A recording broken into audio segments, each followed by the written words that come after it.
আমি ফাইনালে আর্জেন্টিনার জন্য কুফা হতে চাই না। কেন আনহেল ডি মারিয়া এমন বার্তা দিলেন বিশ্বকাপ ফাইনাল ম্যাচ নিয়ে?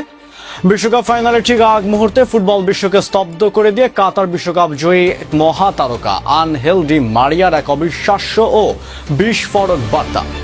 মেটলাইফ স্টেডিয়ামে স্পেনের বিরুদ্ধে আর্জেন্টিনার এই মহাকাব্যিক ফাইনাল দেখতে কেন মাঠে যাচ্ছেন না এই ফাইনাল স্পেশালিস্ট কিংবদন্তি? ডি মারিয়া নিজে মুখ খুলে বুক কাঁপানো এক সত্য প্রকাশ করে বলেছেন, আমি ফাইনালে আর্জেন্টিনার জন্য কুফা বা অপায়া হতে চাই না।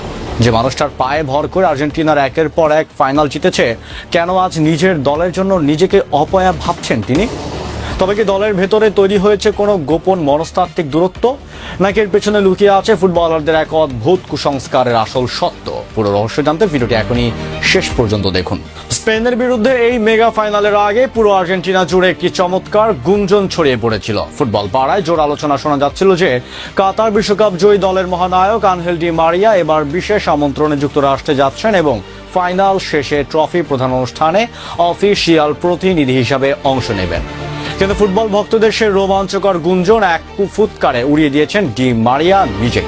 সম্প্রতি আর্জেন্টিনা জনপ্রিয় অভিনেতা নিকো ভাস্কেজ অভিনীত রকি নাটক দেখতে গিয়ে সংবাদ মাধ্যমের মুখোমুখি হন তিনি।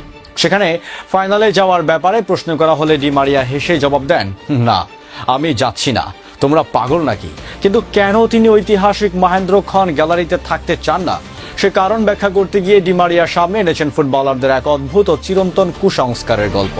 আসলে ফুটবল দুনিয়ায় লাকি চার্ম বা কুসংস্কার এক বিশাল বড় ভূমিকা পালন করে। ডি মারিয়া স্পষ্ট করে বলেছেন, এতদিন এই টুর্নামেন্টের কোনো ম্যাচে আমি মাঠে যাইনি, এবার ফাইনালেও যাচ্ছি না। আমি আর্জেন্টিনার জন্য অপয়া হতে চাই না, বাসাতেই থাকবো, সেখান থেকেই খেলা দেখব। একটু লক্ষ্য করলে বুঝবেন, ডি মারিয়ার এই সিদ্ধান্তের পেছনে রয়েছে দলের প্রতি তার এক চরম নিঃস্বার্থ ভালোবাসা। চলতি বিশ্বকাপে তিনি মাঠে না গিয়েও আর্জেন্টিনার দলে যেভাবে ফাইনালে উঠেছে, ডি মারিয়া সে উইনিং কম্বিনেশন বা ভাগ্যের চাকাটাকে একটুও নাড়াতে চান না। অনেক সময় মাঠে নতুন কারোর উপস্থিতি দলের ভাগ্য নেতিবাচক প্রভাব ফেলতে পারে, এমন একটি প্রচলিত বিশ্বাস ফুটবলারদের মধ্যে থাকে।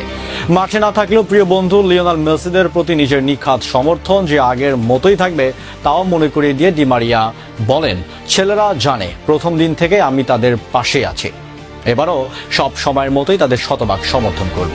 2024 সালের কোপা আমেরিকার জেতার পর আন্তর্জাতিক ফুটবল থেকে চোখের জলে বিদায় নিয়েছিলেন ডি মারিয়া। তবে এবারে বিশ্বকাপে উইং দিয়ে ডি মারিয়া সেই জাদুকরী ড্রিবলিং আর গতি আর্জেন্টিনার ভক্তরা প্রতি ম্যাচে মিস করেছেন। অনেকে ভাবেন ডি মারিয়া অবসর না নিলে হয়তো 2026 বিশ্বকাপটাও মাতাতে পারতেন। তবে নিজের সরে দাঁড়ানোর সিদ্ধান্ত নিয়ে ডি মারিয়া সম্পূর্ণ সন্তুষ্ট। তরুণদের ওপর আস্থা রেখে তিনি বলেন, আমি খুব খুশি, মনে করি সরে দাঁড়িয়ে তরুণদের সুযোগ করে দেওয়াটা সিদ্ধান্তটি ছিল একদম ঠিক। ছেলেরা আবারও ফাইনাল উঠেছে, আর সেমিফাইনাল ইংল্যান্ডের বিরুদ্ধে তারা যেভাবে দুর্দান্ত খেলেছে, এর চেয়ে বেশি কিছু চাওয়াটাই হার নেই। এদিকে ডি মারিয়ার ফাইনালে না যাওয়ার সিদ্ধান্ত নেওয়ায় এখন ট্রফি প্রধান অনুষ্ঠানে আর্জেন্টিনার হয়ে বিশ্বমঞ্চে কে প্রতিনিধি হবেন তা নিয়ে চলছে জোর আলোচনা। সম্ভাব্য নাম হিসাবে বর্তমানে সবার শীর্ষে উঠে এসেছে 1978 বিশ্বকাপ জয়ী মহাতারকা মারিও আলবার্তো কেম্পেস এবং 1986 বিশ্বকাপ জয়ী কিংবদন্তি ডিফেন্ডার অস্কার রুগেরির নাম। এদের মধ্যে যে কোনো একজনকেই হয়তো রোববারের ফাইনালে ট্রফি হাতে দেখা যেতে পারে। দলের ভালো সে নিজেকে অপায়া বা কুফার তকমা দিয়ে স্টেডিয়াম থেকে দূরে থাকার এই সিদ্ধান্তে প্রমাণ করে দলকে কতটা ভালোবাসেন এল ফিদেও আনহেল ডি মারিয়া। গ্যালারিতে ডি মারিয়া না থাকলেও ঘরের টিভি স্ক্রিনের সামনে বসে কোটি ভক্তের সাথে তিনি রোববার রাতে গলা ফাটাবেন মেসিদের টানা দ্বিতীয়বার বিশ্বজয়ের জন্য। বন্ধুরা, আর্জেন্টিনার মঙ্গল কামনায় ডি মারিয়ার মাঠে না যাওয়ার এই কুসংস্কার বা সিদ্ধান্তকে আপনারা কিভাবে দেখছেন? আপনার কি মনে হয় ডি মারিয়া এই আত্মত্যাগ আর প্রার্থনা রোববারের ফাইনালে স্পেনকে হারিয়ে আর্জেন্টিনার বিশ্বজয় নিশ্চিত করতে পারবে? আপনার মূল্যবান মতামত কমেন্ট বক্সে আমাদের অবশ্যই জানাবেন। ভিডিওটি ভালো লাগলে লাইক ও শেয়ার করুন। 2026 ফিফা বিশ্বকাপের ফাইনালের প্রতি সেকেন্ডে লাইভ আপডেট সবার আগে পেতে আমাদের চ্যানেলটি সাবস্ক্রাইব করে পেজটি ফলো করে সাথেই থাকুন। ধন্যবাদ।